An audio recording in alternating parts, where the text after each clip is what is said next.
Selamat datang di channel Munawir Rasa.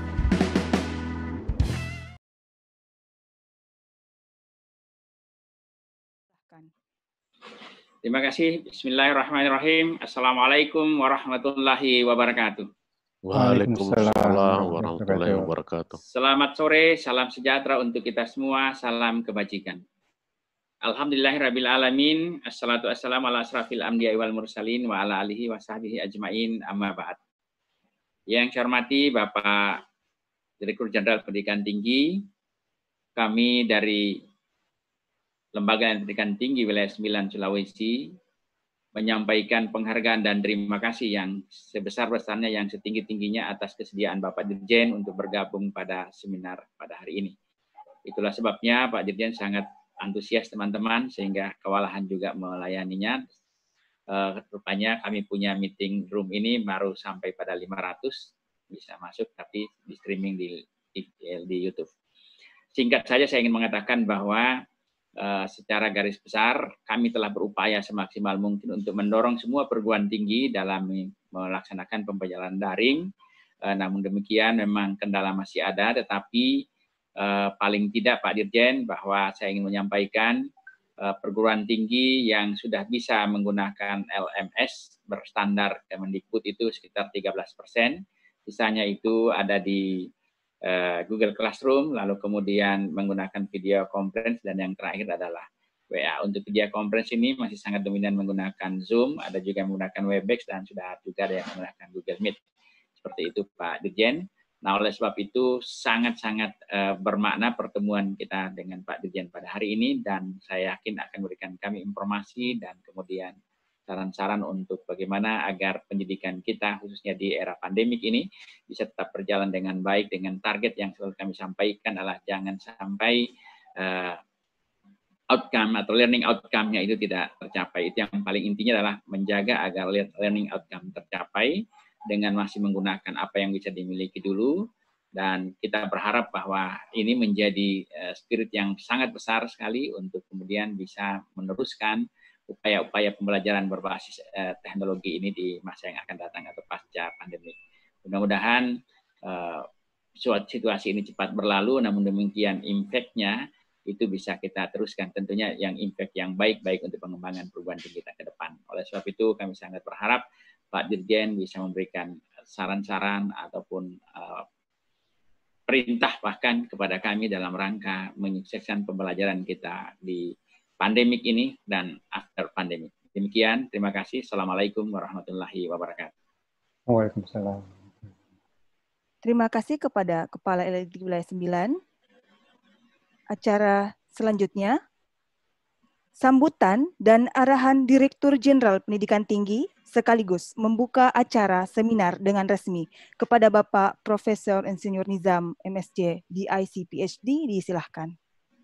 Terima kasih Mbak. Yang saya hormati Prof. Jasrudin, Bapak Ibu Rektor sekalian, pimpinan perguruan tinggi yang saya banggakan dan muliakan. Assalamualaikum warahmatullahi wabarakatuh. Waalaikumsalam warahmatullahi wabarakatuh. Siang, salam sehat untuk kita semua. Selamat Hari Pendidikan Nasional.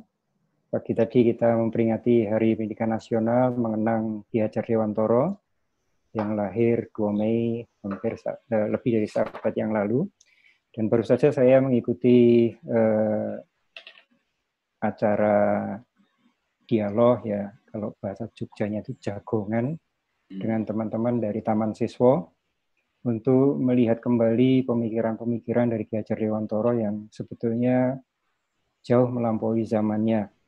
Jadi Ki Hajar pada waktu itu menekankan bahwa pendidikan itu esensinya adalah untuk memerdekakan manusia dari ketergantungan, untuk bisa mandiri, untuk bisa tidak bergantung pada orang lain, dan untuk bisa menentukan hari esoknya sendiri. Jadi betul-betul semangat merdeka yang mewarnai pendidikan Ki Hajar Dewantoro. Dan kalau saya boleh merangkum dan pada kesempatan ini ingin menekankan bahwa pendidikan pada esensinya memang memerdekakan manusia yang berbudaya. Jadi kita menyiapkan manusia yang berbudaya, yang merdeka.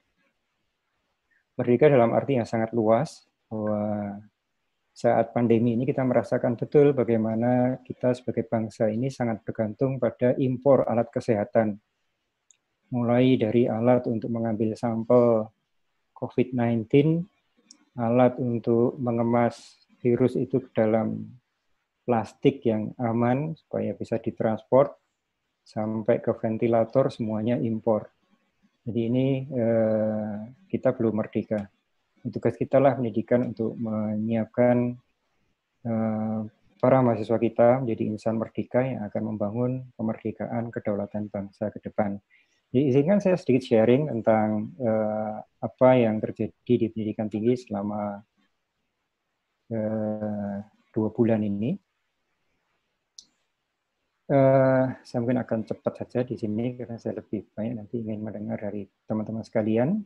Karena saya lihat program-program teman-teman di LLDB 9 luar biasa sekali. Banyak sekali kegiatan yang dilakukan oleh teman-teman di Makassar, di Manado, dan sebagainya. Baik, kita ketahui dari Kementerian Dikbud ini termasuk yang sangat responsif terhadap pandemi ini, sehingga 9 Maret kita semua tahu Mas Menteri sudah mengeluarkan edaran untuk kita semua belajar dan bekerja dari rumah untuk daerah yang sudah terindikasi mulai tersebarnya pandemi ini. Nah, pada saat yang sama, saya menyampaikan ke Mas Menteri, kenapa kita tidak siapkan teman-teman FK dan rumah sakit pendidikan untuk ikut bergotong royong mengantisipasi pandemi ini. Nah, langsung kita hubungi teman-teman FK, RSP, baik negeri maupun swasta yang siap untuk bisa membantu mitigasi COVID ini untuk bersiaga, menyiagakan diri. Misalnya waktu itu pengujian COVID itu hanya dilakukan oleh Litbangkes. Sehingga untuk menunggu sampel selesai diuji itu 2 hari, 3 hari, dan ngantri banyak sekali. Kalau kita lihat di awal-awal itu, penambahan pasien positif itu hanya maksimum 200 per hari. Itu karena sejalan dengan kemampuan lab untuk melakukan tes. Jadi sangat memprihatinkan. Dan kemudian alhamdulillah beberapa rumah sakit pendidikan dan FK kita siap dan sudah ada lab biosafety level 2, 3, dan juga sudah siap untuk ruang isolasi dan sebagainya. Nah, itu langsung kita sampaikan ke Kemenkes dan ditetapkan sebagai rumah sakit pendidikan maupun sebagai rumah sakit maupun FK untuk melakukan tes dan menangani pasien. Kita juga menyiapkan LPMP dan P4TK untuk, waktu itu belum ada pemikiran tentang isolasi, karantina, dan sebagainya. Nah, Kemdikbud sudah siap-siap untuk memakai LPMP dan P4TK di pusat maupun daerah seluruh Indonesia untuk siaga seandainya nanti dibutuhkan. Dan betul sekarang kita lihat mulai diperlukan adanya tempat untuk karantina atau isolasi diri. Dan kita mau mobilisasi relawan mahasiswa kesehatan untuk membantu mitigasi COVID-19 ini. Jadi ini beberapa kegiatan yang kita lakukan. Nah, seiring dengan itu kita melakukan realokasi anggaran di Dikti, di kementerian, baik di Dikti dan unit-unit utama lain untuk mensupport upaya nasional mitigasi pandemi ini. Jadi sekitar 315 miliar yang kita realokasikan pada awalnya, ditambah lagi dengan 90 miliar dari dalam internal Dikti sendiri. Ini sebelum keluar Perpres 54 yang harus kita melakukan efisiensi di Kementerian Dikbud sampai 5 triliun. Jadi banyak sekali anggaran yang terpaksa kita shift atau kita efisienkan. Nah, kita juga memperkuat platform pembelajaran daring. Jadi kita menegosiasikan dengan internet provider supaya akses ke perguruan tinggi itu dimasukkan whitelist. Artinya anak-anak yang mengakses situs perguruan tinggi, mendownload, mengupload itu sebetulnya sudah tidak berbayar sejak tanggal 20 Maret. Tetapi memang aplikasi di luar yang umum seperti Zoom ini, kemudian Webex dan sebagainya, tentu masih berbayar karena digunakan oleh umum dan tidak bisa di-exclude. Kemudian kita juga menyiapkan Satpras untuk membantu teman-teman di garda depan di rumah sakit pendidikan di FK tadi. Reagen untuk tes dan sebagainya waktu itu sangat langka.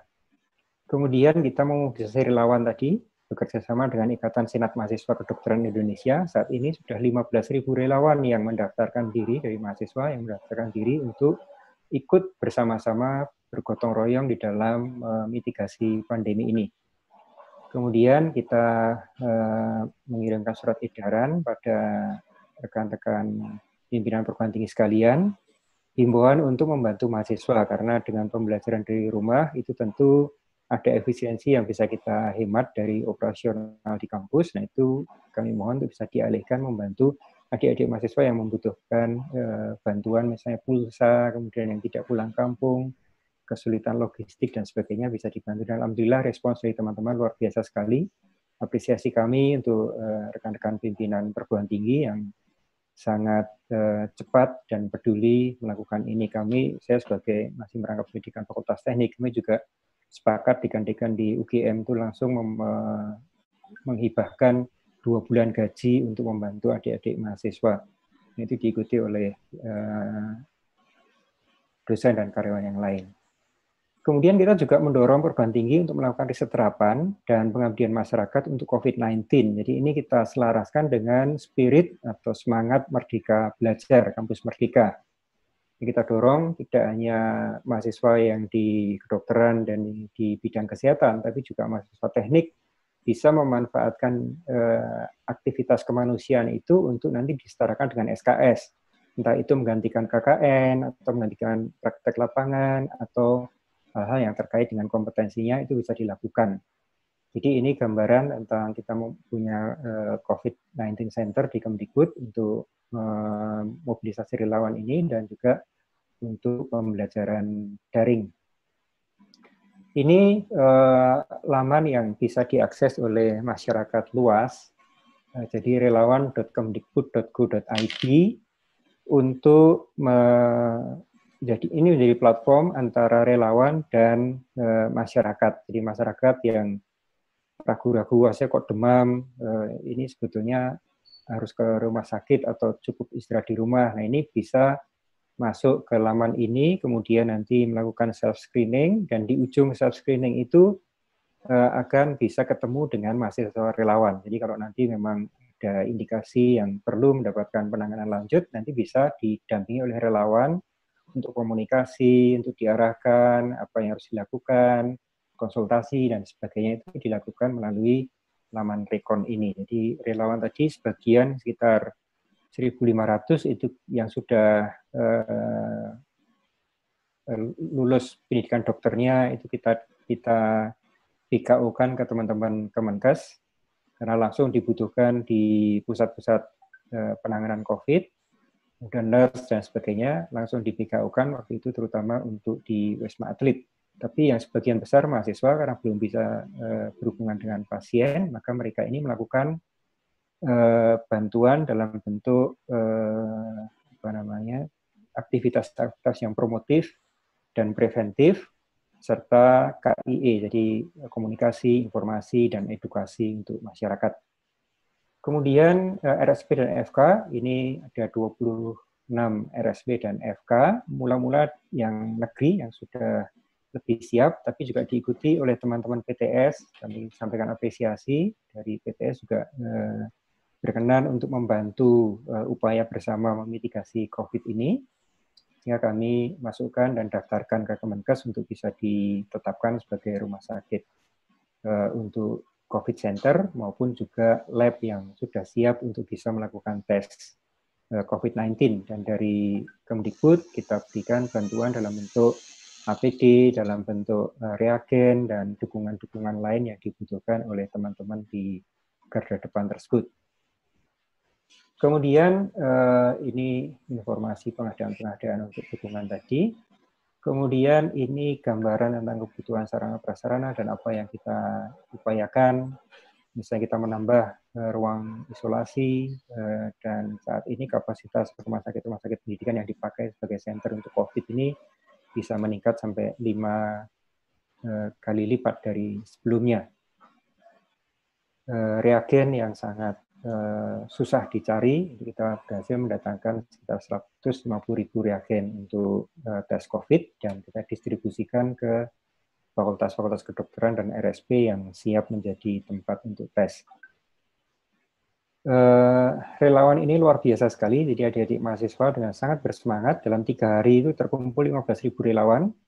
Kami sampai tutup karena sudah terlalu banyak dan kita belum siap terus terang backupnya pada waktu itu.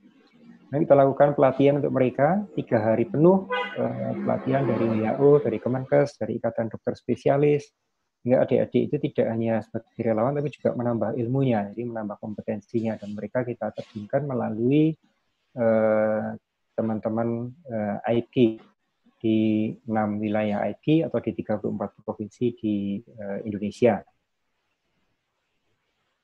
Ini gambaran tentang penerjunan relawan tadi. Kemudian juga kita mendukung teman-teman yang melakukan pembelajaran dari rumah. Jadi beberapa upaya untuk kita menegosiasikan biaya koneksi dan sebagainya dengan teman-teman provider. Beberapa sudah membuat skema-skema yang cukup beragam. Dan meskipun tidak sepenuhnya bisa membebaskan akses internet, tetapi sebetulnya akses ke perguruan tinggi sudah sebagian besar sudah whitelist, artinya zero pulsa. Dan kita memperkuat SPADA, terima kasih pada perguruan tinggi yang mau berbagi dengan mahasiswa di seluruh tanah air. Jadi kita sadari memang banyak perguruan tinggi yang belum siap dengan platform untuk pembelajaran daring, dan kita siapkan secara nasional pembelajaran daring melalui SPADA dan LMS gratis, baik yang berupa Moodle maupun Google Suite yang sudah siap sekarang, aksesnya juga gratis. Kemudian terakhir kemarin dari Huawei yang mirip dengan Google Classroom, Google Suite, yang bekerja sama dengan kita juga, ini juga ikut di dalam memberikan akses secara gratis aplikasi pembelajaran daring mereka. Dan kita minta perguruan tinggi untuk berbagi modul. Jadi ini betul-betul lompatan teknologi. Kita mendorong untuk pembelajaran daring itu sejak tahun 2000-an, waktu saya masih di Dewan Pendidikan Tinggi.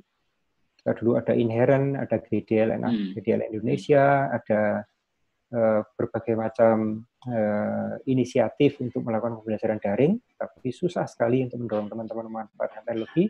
Dan ini tiba-tiba 98% perguruan tinggi kita melakukan pembelajaran daring, hingga luar biasa sekali ini revolusinya.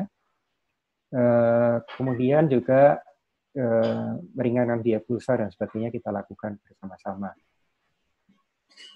Baik, kita juga bersama dengan platform-platform baik milik perguruan tinggi, kemudian Indonesia Cyber Education, ini di bawah UT saat ini. Dengan UT juga banyak sekali teman-teman UT berbagi modul dan LMS, Google Suite dengan Google tadi, kemudian NVIDIA memberikan juga beberapa courses terbuka, Amazon Web Services, juga laman-laman internasional. Ini landing page-nya semua ada di SPADA Dikti, jadi nanti silakan Ibu Bapak sekalian untuk memanfaatkan itu.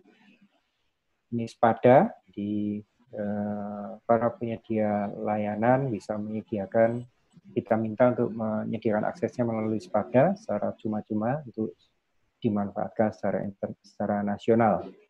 Jadi data terakhir yang saya akses kira-kira pekan lalu itu 244 perguruan tinggi yang sudah berbagi modul, dan ada lebih dari 3.000 konten dalam negeri dan ribuan konten internasional yang ada di laman pembelajaran daring SPADA.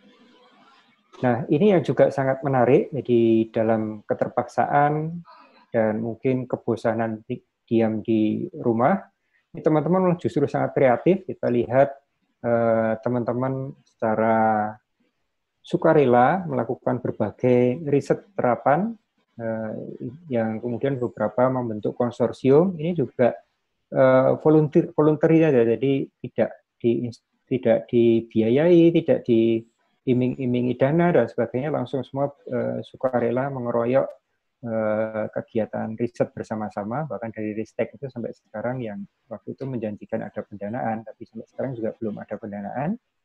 Tapi toh hasil karya riset teman-teman sudah bisa dimanfaatkan oleh rumah sakit dan sebagainya. Seperti imunobooster, vaksin, rapid test kit, VTM, itu alat untuk menyimpan virus, Dacron, Swabstick, APD, masker, face shield, ini teman-teman hampir semua perguruan tinggi melakukan. Ventilator nih luar biasa sekali. Riset ventilator itu saya rasa kalau dilakukan beneran itu mungkin setahun belum selesai. Tapi dalam waktu satu bulan kemarin itu lebih dari 10 perguruan tinggi membuat ventilator sampai ke prototipe dan sekarang sudah uji sertifikasinya. Yang sudah lolos kemarin UI, berikutnya ada ITB, UGM sudah masuk dalam antri untuk sertifikasi ventilator. Semua dengan pembiayaan mandiri, kadang-kadang dengan dana sendiri dari dosennya, penggunaan artificial intelligence dan sebagainya. Ini sebagai gambaran aja face shield, saya rasa hampir semua perguruan tinggi membuat dan membagikan ke teman-teman di rumah sakit maupun di layanan-layanan kesehatan. Kemudian alat pelindung diri seperti baju coverall, kemudian juga masker dan sebagainya. Ini banyak sekali dibuat oleh teman-teman. Apresiasi untuk teman-teman UMI yang kemarin luar biasa sekali teknik industrinya. Setiap hari saya rasa sudah lebih dari 100-an rumah sakit, puskesmas, kantor polisi, sekolah-sekolah yang disemprot oleh teman-teman UMI untuk membersihkan dari virus, kemudian masker dan sebagainya, hand sanitizer, kemudian juga ada desinfektan, dan banyak sekali yang sudah dibuat oleh teman-teman sekalian. Hand wash, public sanitizer, ini juga banyak sekali dibuat. Filter udara ini juga banyak dibuat oleh teman-teman untuk membantu kesulitan rumah sakit akan filter HEPA. Sterilisasi dan desinfeksi dilakukan teman-teman dengan berbagai kreativitasnya. Dulu ramai membuat bilik desinfektan, kemudian ada edaran kalau bahannya tidak aman malah bisa membahayakan, hingga sekarang sudah tidak populer lagi. Robot nurse misalnya teman-teman dari ITS, UNER, kemudian swab chamber, dan berbagai macam alat yang dibuat. Ini yang menurut saya satu hal yang luar biasa sekali, yaitu pembuatan ventilator. Ventilator sebagai alat kesehatan yang sangat rumit, sangat kompleks, dan harganya ratusan juta. Ini berhasil dikembangkan teman-teman dalam waktu yang relatif pendek. 1 bulan membuat dari mulai yang CPAP, artinya yang digunakan untuk selama di ambulan, selama perjalanan, transporter begitu, sampai ke yang SIMV yang betul-betul bisa untuk ICU, untuk yang bisa menerima umpan balik dari pasien. Jadi kalau pasiennya tidak bernafas, dia berfungsi memicu pernafasan, kalau sudah bisa bernafas hanya membantu oksigen dan sebagainya. Ini menurut saya adalah satu bukti bahwa kita ini sebenarnya mampu. Sehingga ini harus kita pertahankan momentumnya dan kita jaga sampai pasca COVID. Kita harus membangun betul teknologi merah putih. Kita harus bersama-sama betul perguruan tinggi bergotong royong untuk menjadi mata air bagi masyarakat, membangun teknologi, membangun industri, membangun pertanian, membangun perikanan, membangun kesejahteraan bangsa, sehingga betul-betul kehadiran perguruan tinggi akan dirasakan oleh masyarakat seperti pada saat pandemi ini.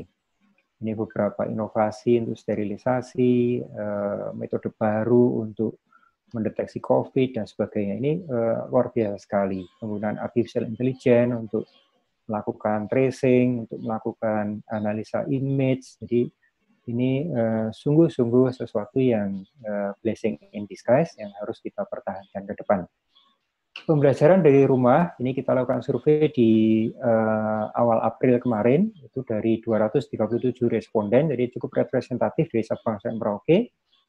Ini menunjukkan bahwa sebagian besar mahasiswa, begitu ada pembelajaran dari rumah, itu pulang kampung, jadi mudik. Jadi 64% di awal bulan April itu mudik. Kalau saya sekarang barangkali mungkin sudah 90% lebih yang mudik ya, kembali ke kampungnya, bukan mudik tapi pulang kampung.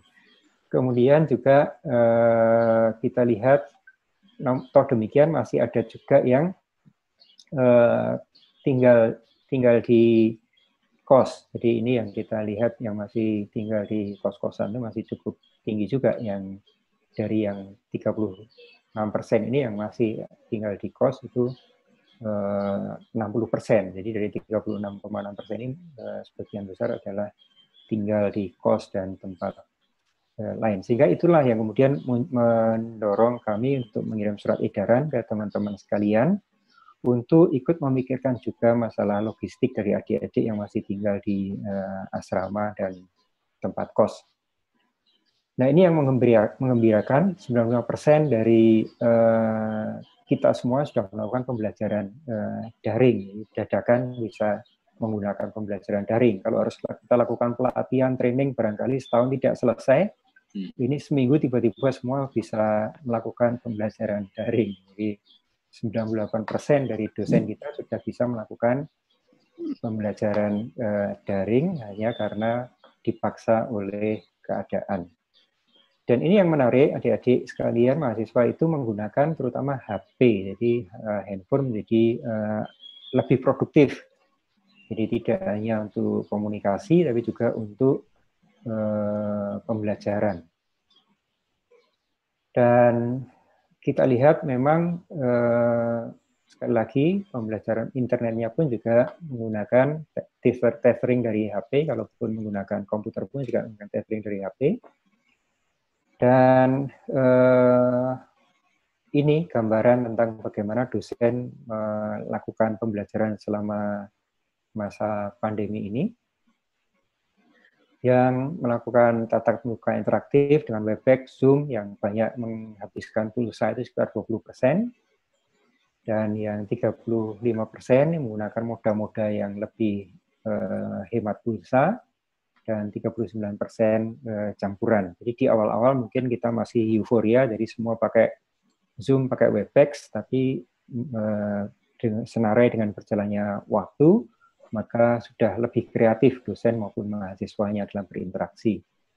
Aplikasi yang paling banyak digunakan adalah Zoom dan Google Class, Google Meet, dan Google Hangout. Yang lain-lain ini banyak perguruan tinggi yang sudah punya platform sendiri.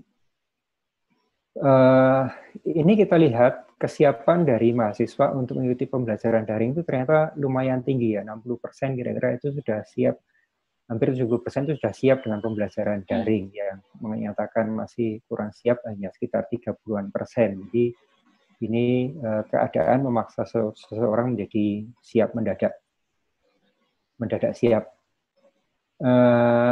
Ini efektivitasnya yang tadinya kita khawatirkan betul dengan pembelajaran daring akan susah dicapai tujuan pembelajarannya, tapi alhamdulillah ternyata ya ini hampir 70% mengatakan ya lumayan lah pembelajaran daring itu tetap bisa difahami, materi tersampaikan dengan lumayan baik. Dan bahkan dari sisi dosennya pun juga cukup baik penyampaiannya dengan pembelajaran daring meskipun belajarnya dadakan. Kualitas penyajian yang kita lihat ini bukan dari dosen tapi dari mahasiswa yang menyampaikan. Jadi lumayan, ini yang mengatakan sangat baik 10%, yang mengatakan baik 46%, yang sedang 28%, yang kurang dan kurang hanya 15%. Ini menurut saya satu hal yang luar biasa sekali. Dari belum pernah tiba-tiba berdaring pun sudah seperti ini. Nah, kalau nanti kita bisa meningkatkan moda-moda blended learning, ini tentu akan semuanya baik dan sangat baik. Nah, ini memang kendalanya adalah jaringan internet, yang tentu kalau adik-adik yang sudah mudik tadi, kebetulan tinggalnya di pelosok yang belum bagus jaringannya akan sangat terkendala. Ini kelebihan dan kekurangan pembelajaran daring. Kita lihat, ya sekarang jadi malah beberapa dosen agak tuman, wah ini nanti nggak usah datang ke kampus, kuliah dari rumah saja, ya tidak begitulah. Ya, kita pakai blended learning. Kekurangannya terutama kita lihat di infrastruktur jaringan itu sendiri, dan ini menjadi umpan balik yang baik untuk teman-teman provider internet. Dan ini karena kita dosen jadi euforik juga, jadi kebanyakan memberikan tugas, jadi mahasiswa jadi keteteran, kuliahnya pendek tapi tugasnya panjang.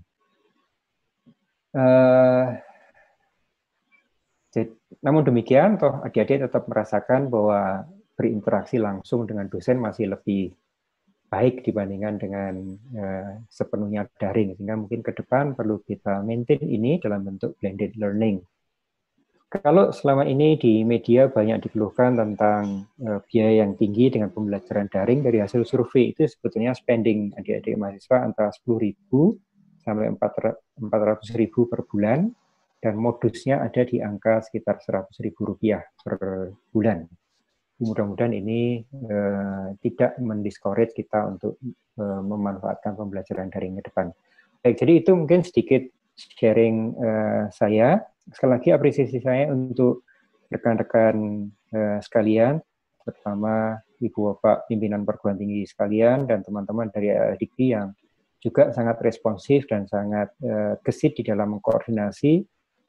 Bahkan saya lihat banyak yang melakukan mobilisasi bantuan untuk membantu adik-adik mahasiswa maupun juga untuk masyarakat. Semangat gotong royong ini harus terus kita dorong, kita kembangkan. Dan terutama pada saat seperti ini, sangat perlu bagi kita untuk menebarkan semangat positif. Semangat kita bisa, semangat positif, sehingga aura positif itu bisa membantu kita melawan pandemi ini. Nah, dengan kita berpikiran positif, kita berpikiran baik, husnuzon, itu insya Allah sistem imun kita akan lebih kuat. Kalau satu orang kuat, dua orang kuat, masyarakat kuat, maka pandemi bisa kita lawan bersama-sama. Jadi mari bersama-sama kita bangun semangat positif, bahkan setelah pasca pandemi, dan dengan semangat kemandirian tadi, kemampuan kita untuk kita bisa, insya Allah kita akan lebih bisa lagi setelah pandemi ini. Terima kasih Pak Kepala, saya kembalikan waktunya. Mohon izin Bapak Dirjen untuk membuka acara ini dengan resmi. Oh, baik. Baik, jadi terbiasa non-formal saya. Baik. Baik, Ibu Bapak pimpinan perguruan tinggi sekalian, dan Kepala LADIKTI yang saya hormati, Prof. Syafruddin, dan teman-teman sekalian, dengan mengucap Bismillahirrahmanirrahim, memohon ridho Allah SWT, Tuhan Yang Maha Kuasa, kita buka jagongan, ya pakai bahasa Jawa aja, diskusi kita, bincang-bincang kita, dialog kita, sesama pemerhati pendidikan tinggi, sesama pelaku pendidikan tinggi, kita nyatakan dibuka. Mudah-mudahan acara ini memberikan berkah bagi kita semua dan membangun kerjasama kita ke depan. Terima kasih. Amin. Wassalamualaikum warahmatullahi wabarakatuh. Sedikit tambahan. Jadi kenapa saya memakai ini ya? Pertama karena ini hari pendidikan nasional. Tapi saya rasa perlu juga kita dorong ya untuk kita pendidikan itu kan esensinya juga membentuk budaya. Jadi dua sisi dari mata uang, pendidikan dan budaya itu penting. Dan ini tidak hanya membangun budaya, tapi juga membangun ekonomi. Nah, saya memakai ini, maka perajin di Bantul sana ikut mendapatkan ekonominya. Kalau itu kita lakukan secara lebih luas, dengan 8 juta mahasiswa, sebulan sekali memakai pakaian daerah, itu tentu akan menggerakkan ekonomi juga secara nasional. Terima kasih. Baik, terima kasih kepada Bapak Dirjen. Dan selanjutnya kita akan memasuki sesi tanya jawab dengan Bapak Dirjen Dikti yang akan dipandu oleh Sekretaris LL Dikti Wilayah 9 kepada Bapak Detrandes Andi Lukman, MSI. Disilahkan. Baik. Assalamualaikum warahmatullahi wabarakatuh. Alhamdulillah Bapak Dirjen bersama kita pada hari ini yang telah memaparkan, memberikan arahan kepada kita semua, utamanya terkait dengan COVID-19 ini yang tentunya berhubungan sekali dengan bagaimana kita melakukan proses belajar mengajar. Baik Bapak Ibu sekalian, mohon izin Pak Dirjen waktunya. Pada kesempatan ini tentunya di antara para pengelola perguruan tinggi sudah banyak memendam pertanyaan-pertanyaan dalam rangka proses tridharma perguruan tinggi. Oleh itu pada kesempatan yang baik ini kami mohon izin Pak Dirjen untuk tanya jawab dengan beberapa pimpinan. Untuk itu kami akan bagi beberapa sesi, tapi untuk sesi pertama tergantung dari waktunya nanti Pak Dirjen. Kami memberikan kesempatan kepada 5 penanya pertama yang mana kami telah pilih, Pak Dirjen. Yang pertama itu Profesor Dr. Melanti Krompik Gading dari Dr. Pak Jamaluddin dari Universitas Muhammadiyah Sidrap. Yang ketiga, Ibu Tasnim dari STIMIK Mandala Waluya Kendari. Yang keempat, Dr. Lantemona dari Institut Teknologi Minahasa Tomohon. Dan yang kelima adalah Dr. Gapal Coke dari Universitas Ihsan Gorontalo. Ini semua mewakili beberapa provinsi yang ada di wilayah LL Dikti wilayah 9, Pak Dirjen. Baik, untuk kesempatan pertama kami silakan kepada Bapak Ibu Profesor Dr. Melantik untuk memberikan pertanyaan-pertanyaan kepada Pak Dirjen. Silakan. Terima kasih. Assalamualaikum warahmatullahi wabarakatuh. Waalaikumsalam. Selamat merayakan Hari Pendidikan Nasional. Yang saya hormati Bapak Dirjen, Bapak Kepala Lembaga LL Dikti Wilayah 9. Jika kita melihat saat ini bahwa pandemi COVID-19 ini telah mengubah banyak hal yang cukup mendasar dalam kehidupan kita sehari-hari. Sehingga hal-hal yang tidak pernah kita lakukan akhirnya mau tidak mau terpaksa dengan melakukan pembelajaran via daring ini. Tapi itu hanya sebagian kecil dari dampak COVID-19 terhadap pendidikan.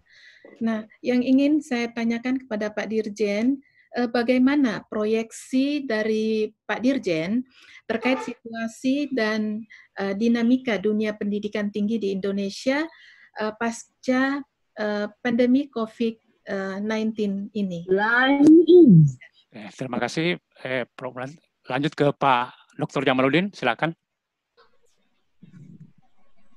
Kak, boleh sana ini, Kak. Kak. Assalamualaikum warahmatullahi wabarakatuh. Waalaikumsalam. Yang terhormat Pak Dirjen, Pak Kepala, Pak Sekretaris, dan Bapak Ibu pimpinan perguruan tinggi peserta seminar. Saya singkat saja penjelasan dari awal. Kelihatannya ini saya bisa Bugis, Prof. The power of KPP. Ya, jadi terus terang kita ini berada pada ternyata kalau kita KPP kita kuat. Jadi fungsi pendidikan tinggi yang ada di Undang-Undang Nomor 12 Tahun 2012 yaitu kreatif, inovatif, terampil dan seterusnya memiliki daya saing. Rupanya kalau kita KPP ternyata bisa juga, Prof. Jadi kami ini dari Universitas Muhammadiyah Sidendeng Rapang kurang lebih 200 km ke arah utara Makassar itu, Prof. Ya boleh kami katakan perguruan tinggi kecil di daerah ternyata bisa produktif, bisa efektif, bisa berinovasi dan seterusnya. Bahkan kalau kita lihat tadi 98% pembelajaran daring dari seluruh yang dijelaskan Prof tadi itu dan 70% mengatakan sudah baik pelaksanaannya. Nah, pertanyaannya Prof, apakah memungkinkan kami-kami ini yang sudah melaksanakan the power of KPP tadi bisa melanjutkan nanti setelah selesai pandemi COVID itu? Karena kita tahu persis bahwa aturan yang bisa melaksanakan itu kan hanya, kalau tidak salah, hanya perguruan tinggi yang terakreditasi A. Nah, kami di daerah ya sangat mustahil lah untuk mendapatkan akreditasi A itu. Tapi ternyata kok the power of KPP tadi itu bisa juga kita laksanakan kok. Itu barangkali harapan kami, Prof. Makasih. Assalamualaikum warahmatullahi wabarakatuh. Waalaikumsalam. Baik, terima kasih Pak Jamal. Sekarang ke Ibu Tasnim dari STIMIK Mandala Waluya Kendari yang mewakili Sulawesi Tenggara. Silakan Ibu Tasnim.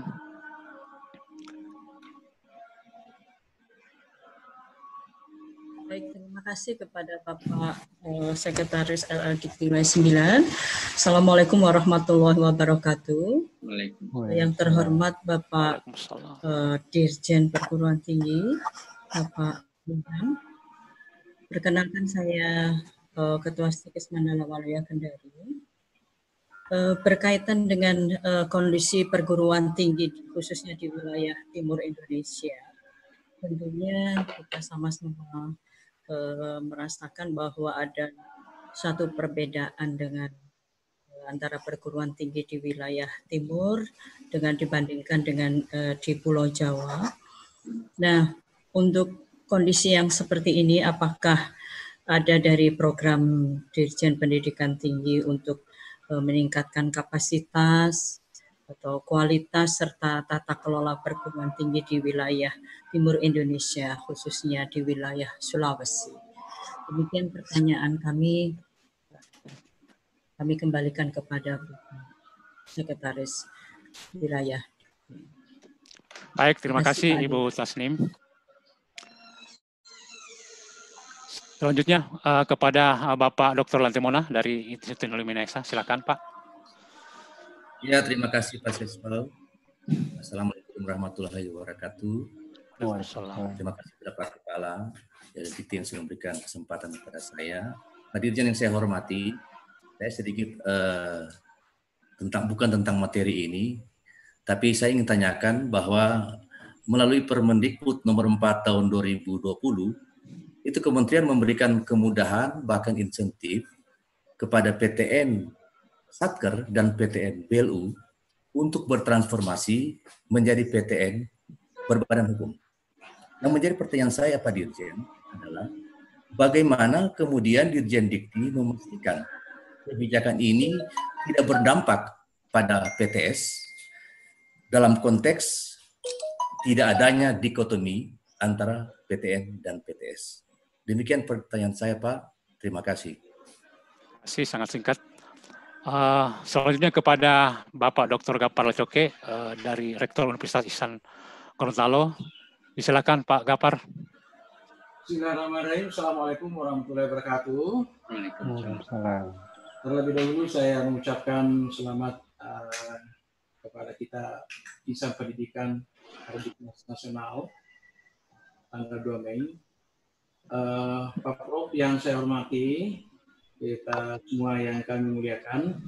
Pertanyaan saya singkat saja, mungkin agak meleset sedikit dari yang kita bahas pada hari ini.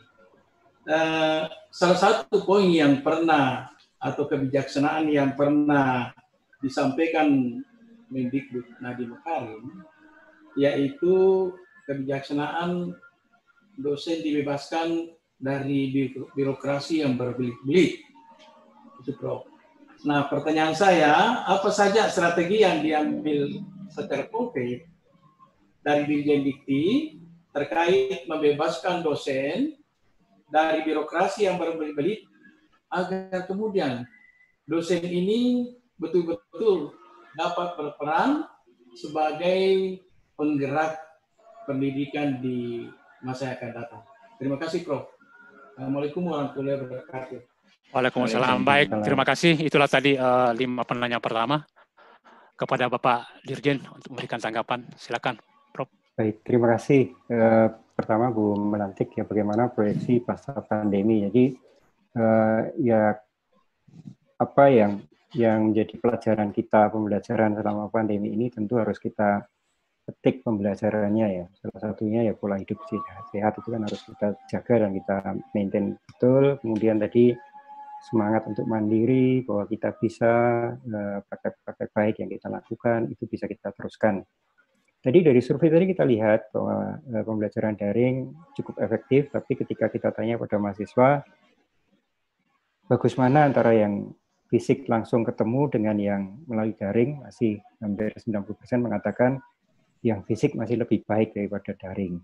Jadi meskipun transformasi itu terjadi, tapi kita lihat di situ memang daring itu dalam kondisi darurat dan dalam konteks untuk pengayaan mungkin baik.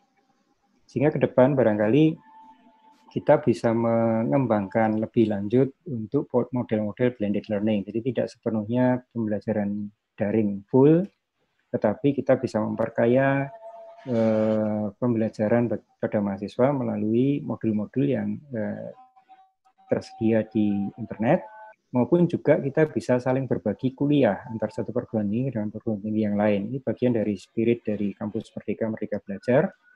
Mahasiswa bisa mengambil mata kuliah lintas perguruan tinggi. Salah satunya dengan pola-pola model blended learning, jadi tidak sepenuhnya harus pindah kota bisa mengambil melalui pola blended learning. Terus terang saya dan Mas Menteri juga tidak percaya bahwa pembelajaran model daring yang tidak ada mentornya, tidak ada interaksinya itu bisa mencapai capaian pembelajaran seperti kalau ada interaksi dengan dosennya. Jadi tetap interaksi itu perlu, meskipun interaksi tidak harus pertemuan fisik, bisa jabat tangan, tapi interaksi langsung dan mentoring itu perlu dilakukan. Saya pernah mengunjungi banyak perguruan tinggi open universities di beberapa negara di Eropa ya. Itu seperti kalau di kita UT ya, UT pembelajaran jarak jauh itu intensitas dan resources yang ada di balik proses pembelajaran itu tidak kalah intensif dibandingkan dengan pembelajaran fisikal. Jadi tutor yang mendampingi mahasiswa itu tidak hanya hadir pada saat kuliah, tetapi hadir 24 jam sehari, 7 hari seminggu, bisa dikatakan seperti itu, karena mahasiswa yang berasal dari berbagai daerah, berbagai zona waktu, dan setiap pertanyaan dari mahasiswa harus bisa mendapatkan jawaban dari para tutor tadi. Jadi tidak berarti pembelajaran daring itu lebih mudah dan lebih simple.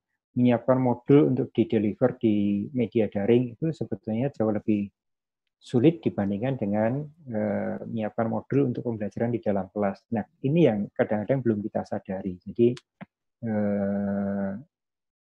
tetap kita harus membangun kapasitas kita untuk meningkatkan pembelajaran daring dalam konteks blended learning. Karena pendidikan itu juga tidak hanya menimba ilmu, tetapi juga membentuk karakter, membentuk kemampuan bekerja sama, komunikasi, interaksi, dan itu masih membutuhkan interaksi human, interaksi manusia dengan manusia. Kemudian hal-hal yang positif yang lain seperti tadi kemampuan kita untuk melakukan riset dalam waktu pendek, menjawab kebutuhan saat itu, ini perlu kita jaga, kita maintain, dan kita teruskan selanjutnya.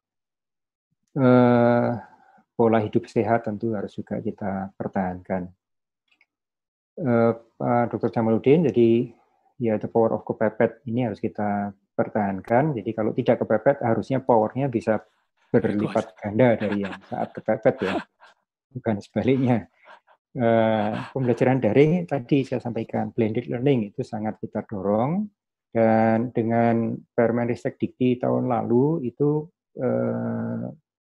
akan dikembangkan Indonesia Cyber Education, di mana perguruan tinggi bisa mengoffer pembelajaran daring melalui satu marketplace bersama begitu. Saya rasa itu akan baik untuk dimanfaatkan oleh teman-teman sekalian, tidak perlu invest masing-masing, karena investasi untuk pembelajaran daring itu juga tidak murah.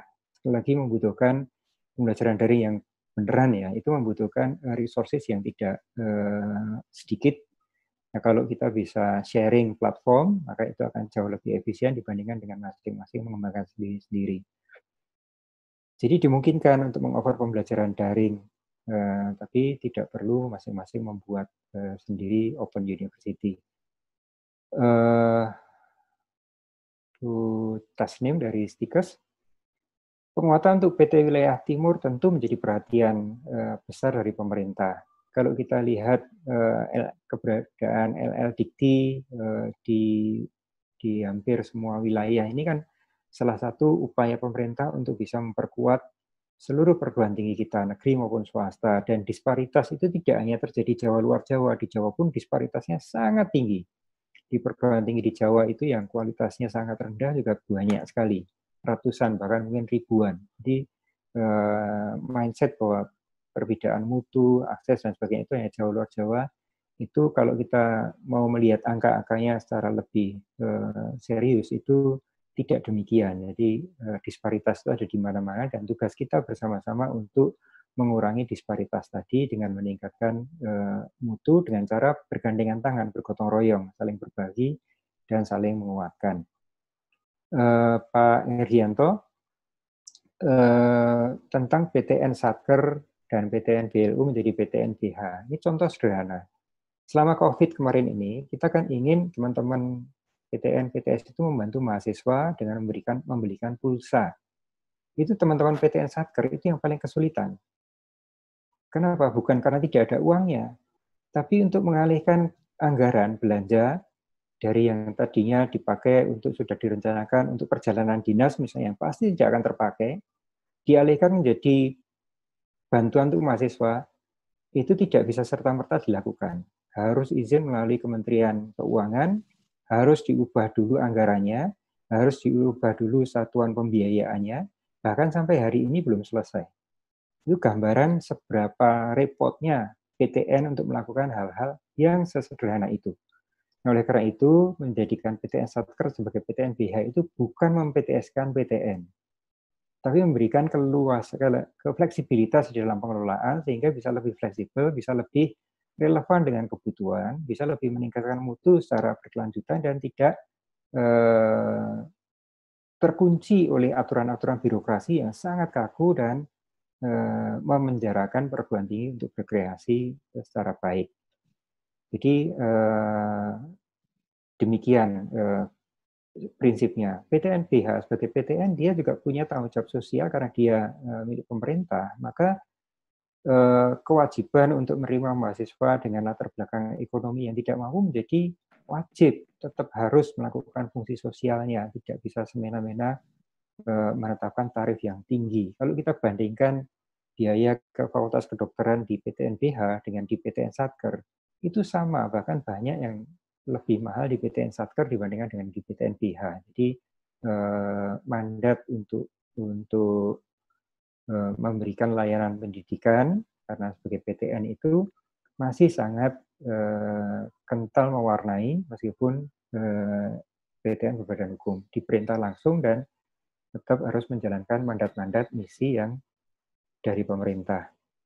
Kalau ke PTS kan kami tidak bisa memaksa harus menerima sekian persen dari yang miskin, harus memberikan beasiswa sekian banyak mahasiswa, kan tidak bisa.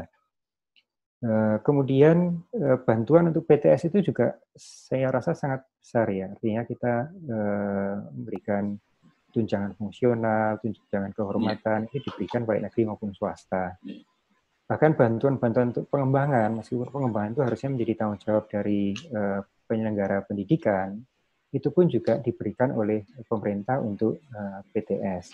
Tentu dengan keterbatasan anggaran kita secara nasional, tidak mungkin kita bisa membiayai 3.700 PTS, yang sebagian besar itu mahasiswanya kurang dari 1.000. Kalau satu perguruan tinggi dengan mahasiswa kurang dari 1.000, itu susah sekali untuk bisa memaintain mutu, apalagi meningkatkan mutu ya. Maka kami sangat mendorong teman-teman PTS untuk marilah bersama-sama merger lah. Kalau memang sama-sama tujuannya untuk mencerdaskan kehidupan bangsa, menyelenggarakan pendidikan yang baik, memberikan yang terbaik untuk anak bangsa, bergabung saja, visinya sama, misinya sama, bergabung sehingga lebih besar dan lebih kuat dan lebih cepat nanti untuk maju dan berkembang lebih pesat begitu. Ini kami dorong betul teman-teman PTS yang mungkin jumlah mahasiswanya kecil-kecil begitu, sedikit-sedikit itu bergabung.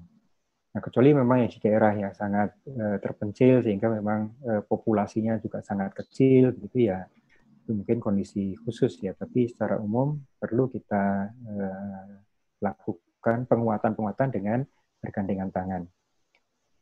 Abdul Ghaffar, dosen dibebaskan dari birokrasi yang berbelit-belit. Jadi saat ini selama ya 3 bulan saya menjabat sebagai PLT Dirjen Dikti, ini yang pertama kali saya coba perbaiki adalah LKD, BKD, sistem kepangkatan, dan evaluasi dosen. Saat ini karena itu panjang ya, permennya tidak hanya Permendikbud tapi juga Permen Pan RB. Itu sekarang sedang kita garap, hampir setiap minggu itu kami 3-4 kali pertemuan dengan tim untuk membahas itu. Jadi ke depan itu dosen akan mempunyai kesempatan yang luas untuk mengembangkan potensinya. Tidak semua dosen itu menjadi peneliti yang andal. Mungkin ada yang passion-nya itu memang mendidik, ada yang passion-nya itu pengabdian masyarakat. Nah, ruang-ruang untuk itu mestinya juga kita apresiasi. Seorang dosen yang karyanya itu nyata-nyata berdampak positif pada masyarakat, berdampak positif pada industri. itu ya mesti bisa jadi guru besar meskipun dia publikasi skopusnya mungkin sangat terbatas atau publikasi ilmiahnya mungkin sedikit karena dia tidak pandai untuk menuliskan karyanya, tapi dia patennya banyak, karya-karya inovatifnya banyak yang berguna untuk masyarakat, digunakan oleh masyarakat dan lebih tepat gunanya. Nah itu kita beri ruang untuk mereka juga punya karir dan punya masa depan yang tidak kalah dengan mereka yang passionnya di penelitian. Dengan begitu harapan kita nanti ke depan kita semua akan merasa bahagia ketika hadir di kampus dan akan optimal memberikan waktu kita untuk kampus. Demikian pula dengan LKD BKD. Kalau sekarang BKD itu menjadi beban, kita harapkan ke depan itu BKD itu sebagai tabungan kita. Jadi kenaikan pangkat itu ya tidak usah lagi pengusulan. Berdasarkan BKD itu nanti kalau sudah terakumulasi ya itulah bagian dari evaluasi kenaikan pangkatnya. Jadi dengan begitu maka menjadi satu kesatuan sistem yang semua yang dilakukan itu menjadi tabungan. Seperti itu tidak menjadi beban, tapi menjadi tabungan kita. Jadi itu yang sedang kita upayakan. Kemudian juga Mas Menteri karena sangat ingin dosen itu menjadi sangat relevan dengan lingkungannya, sangat relevan dengan industri, sangat relevan dengan kebutuhan masyarakat. Jadi mendorong dosen-dosen itu untuk tidak hanya mengembangkan diri di kampus, tapi juga di luar kampus. Ya mungkin selama ini teman-teman sudah banyak bekerja di luar kampus karena kampusnya malah jadi samben begitu ya. Tapi itu kan berada di luar sistem. Nah bagaimana kita justru masukkan itu ke dalam sistem. Jadi dosen mengembangkan diri, misalnya menjadi konsultan di industri, melakukan kegiatan ekonomi itu menjadi bagian dari kehidupan kampus. Mahasiswa yang ikut terlibat, academically juga ikut mendapat manfaat, institusi juga mendapat manfaat. Dan kerja dosen di luar kampus tadi menjadi bagian integral dari aktivitas dosen secara keseluruhan. Jadi sama-sama terbuka, sama-sama enak. Bukan main belakang.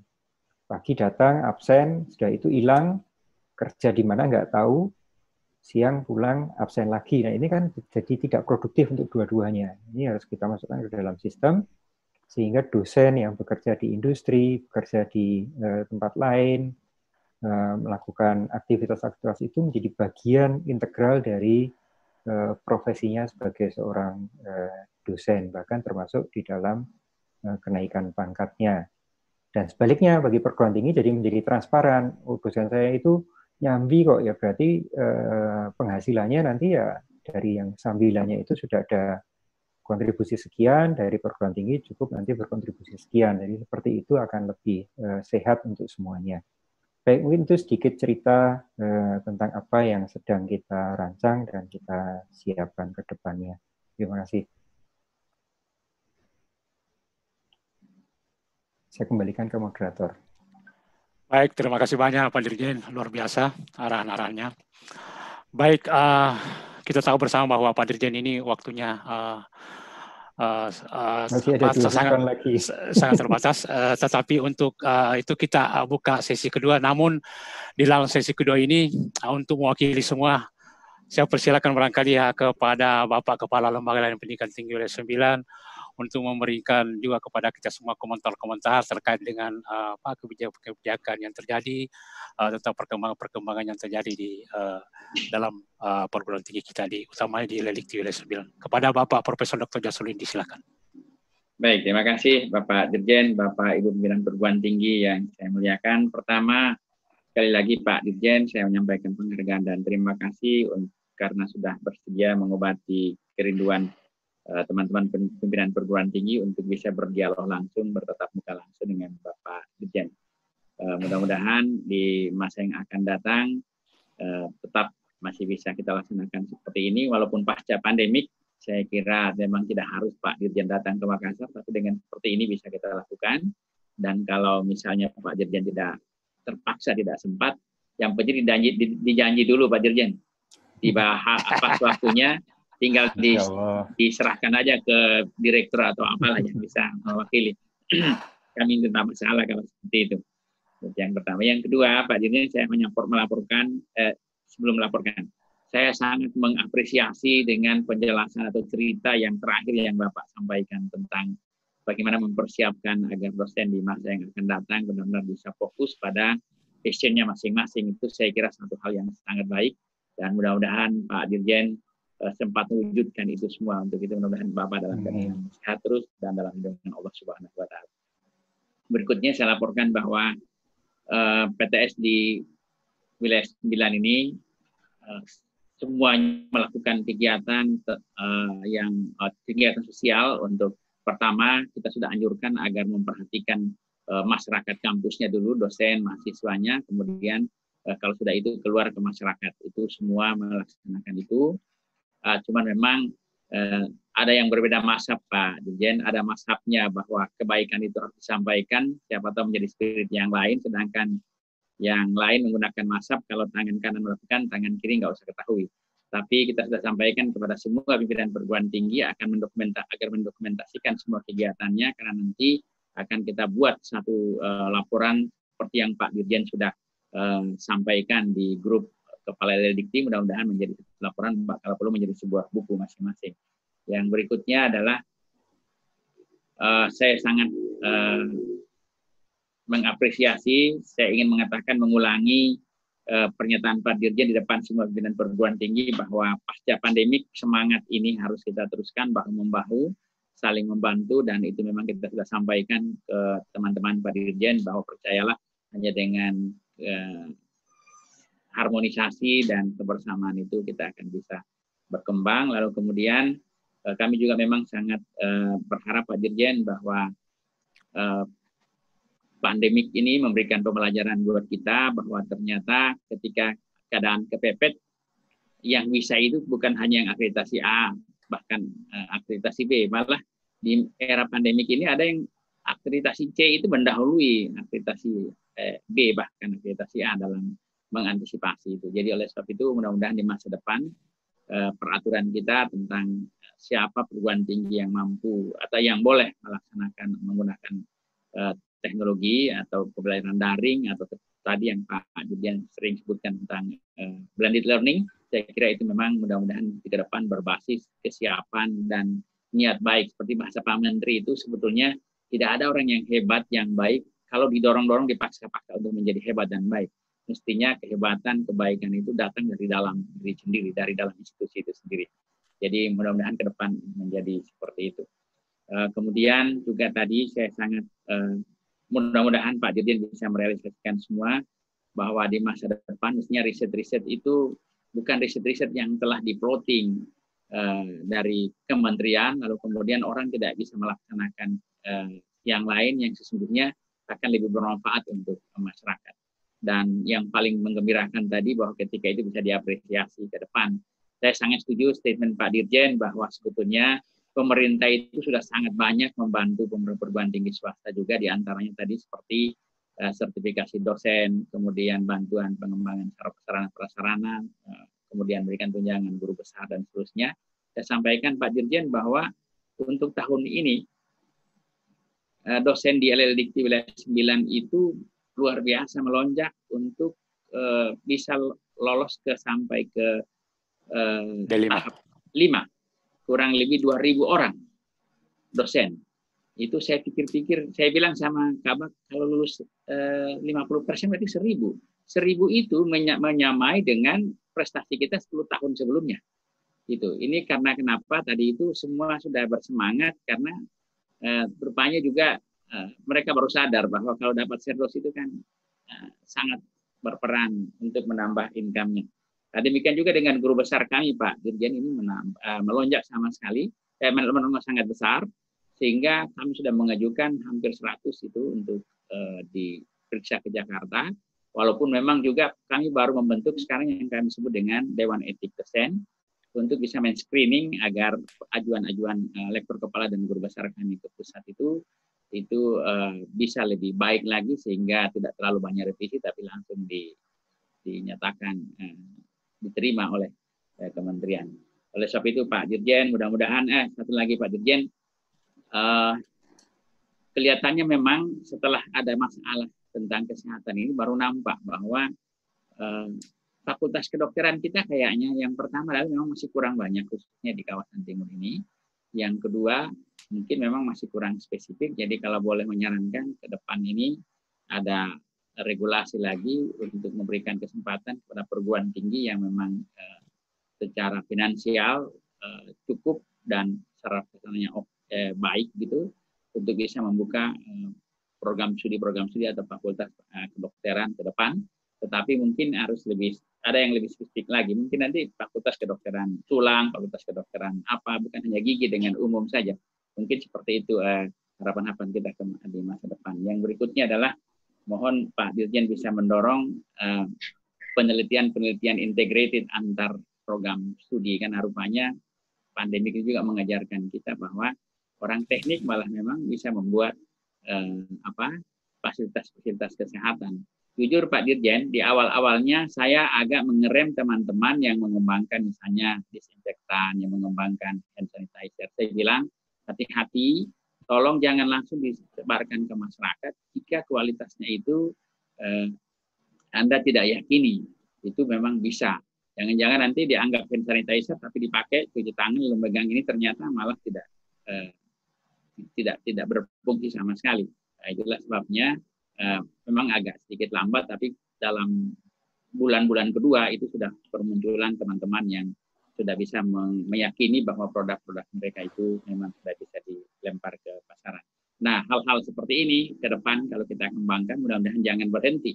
Saya bilang ya mestinya di masa depan kita tidak lagi terlalu tergantung seperti yang Pak Dirjen katakan, ternyata alat-alat kesehatan kita itu masih sangat tergantung dengan luar negeri. Kalau kreativitas teman-teman hari ini kemudian dilanjutkan pasca pandemik, saya yakin dan percaya betul bahwa perguruan tinggi kita akan bisa memenuhi harapan-harapan masyarakat. Demikian Pak Dirjen, sekali lagi terima kasih yang setinggi-tingginya atas kehadiran ini. Di tempat ini juga hadir macam mantan sekretaris atau sekretaris Lembaga Pendidikan Tinggi periode sebelumnya, Pak Hawiknyo, Pak Dr. Hawiknyo yang sudah bermigrasi ke Jakarta menjadi dosen di salah satu perguruan tinggi, Pak Dirjen. Dan dia sempat cerita tadi katanya sempat bersama-sama menyeleksi calon rektor ITB sekarang yang masuk ke luar negeri. Demikian Pak Dirjen, terima kasih sekali lagi. Mudah-mudahan Bapak dalam keadaan sehat walafiat dan lindungan Allah Subhanahu wa taala. Amin ya rabbal alamin. Assalamualaikum warahmatullahi wabarakatuh. Masih banyak Prof. Kemudian mohon mungkin semacam closing statement dari Pak Dirjen. Silakan Prof. Baik, terima kasih Prof. Jasiruddin dan Pak Hawiknyo. Ya, pertama sekali lagi saya apresiasi teman-teman di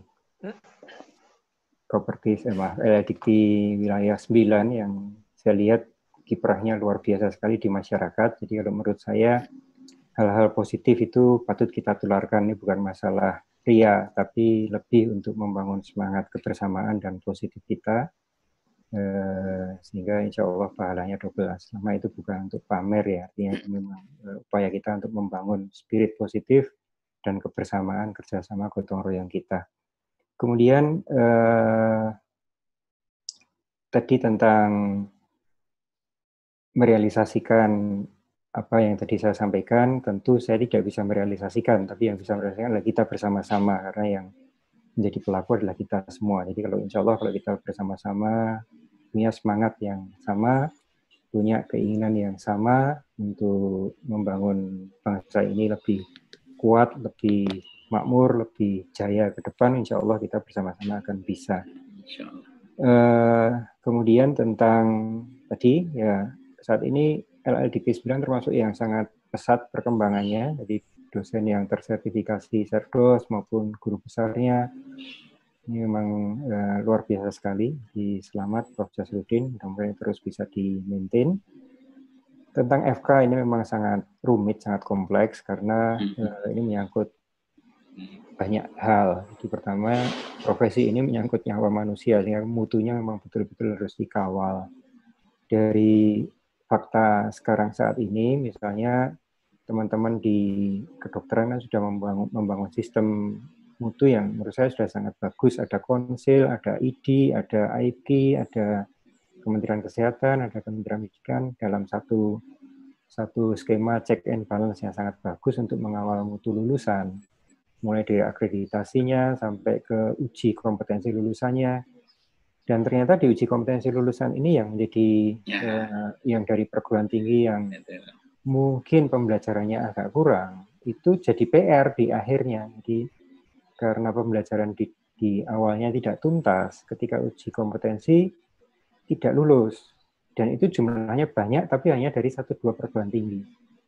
Berarti kan ini yang masalah pembelajarannya di awalnya begitu. Jadi oleh karena itu teman-teman sangat hati-hati di dalam membuka prodi kedokteran, di samping juga karena ini menyangkut juga sisi hilirnya, kuota secara nasional, penempatan dokter dan sebagainya itu seperti guru lah. Artinya ini profesi yang linier kan, tidak bisa dokter kemudian menjadi tukang jahit atau dokter kemudian menjadi montir, itu kan linier, ya harus menjadi dokter gitu. Setiap tahun tuh kita meluluskan sekitar 11.000 dokter baru. Jadi kalau dilihat dari jumlahnya itu sudah melampaui dari kebutuhan. Setiap tahun itu 11.000 dokter baru diluluskan